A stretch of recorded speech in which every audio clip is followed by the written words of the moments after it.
Hello everyone, आज चाहिँ मलाई बहिनीले मुल्तानी मिट्टी ल्याइदिएछ अन्डरमा। अनि हाम्रो भाइहरू पनि स्कुल जाँदैछ, देख्न सक्छ होला तपाईँहरू। उनीहरू चाहिँ रेम्बो हाई स्कुल पढ्छ।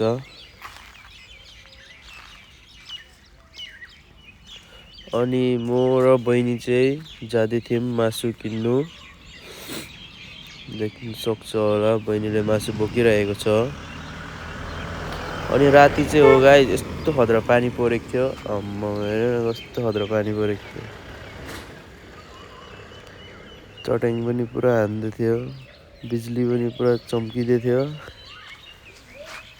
देख्न सक्छ होला। Okay then, bye by.